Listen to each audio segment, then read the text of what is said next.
Everyone has questions, but my question is, who has the answers? My name is Drew McGraw, and I'm the man behind 20 Questions. 20 Questions, for the most part, I suppose to simplify it best I can, is about how we see ourselves so very different, yet when we get to know each other and really ask the right questions, we realize we're all really very similar at the core. I decided to make this documentary because I felt like it was a need almost for people to take another look at how we ask questions of each other and the importance of the answers that we develop.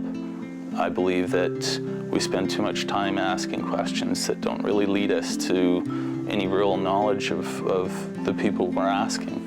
And that seems ironic to me when we're so driven often to bond with people, and yet we waste all this time. Our next one is in May, actually. I was going to do that. I found most of the people I interviewed for the documentary, for the most part, through Kijiji and Facebook. Each of the subjects had no idea what the questions were before they were asked. The biggest impact, I believe, the film had on me and what I got the most out of was seeing how people can be very frank if you do ask something important and the right way. I can say I saw the hand of God in my life because I was shot 3 times in the chest. Were you taught to be quiet and unnoticed, or open and free as a kid? No, quiet and unnoticed, right? It's not easy to be completely honest with someone we know sometimes, so to meet someone and within 5 minutes they're answering life-bound questions, it was amazing.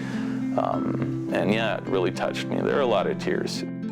Did your parents hug you as a child? With the right amount of alcohol, yeah. I was not apprehensive about participating in this documentary, even though it was a Kijiji ad and I didn't know Drew at all. I want to share whatever I can with the world, and if it helps other people in any way, it's definitely worth digging deep and giving of myself and being vulnerable to the world. For me, the most challenging part of making this film was working on my own, start to finish. Working with new programs, a new computer. I didn't anticipate how much work it was going to be. It made me realize that that bucket list I wrote about 15 years ago is possible. I just recently had my documentary shown at the Plaza Theatre. Very thrilling to see it actually show up on screen. I think the next step with the documentary is to take it back to editing, and we'll definitely be approaching festivals as well as television. That's my end goal. I'd love people to walk away from this with more questions and looking for important answers. The deepest answers I found is that we don't all have the answers, and that we're each on a quest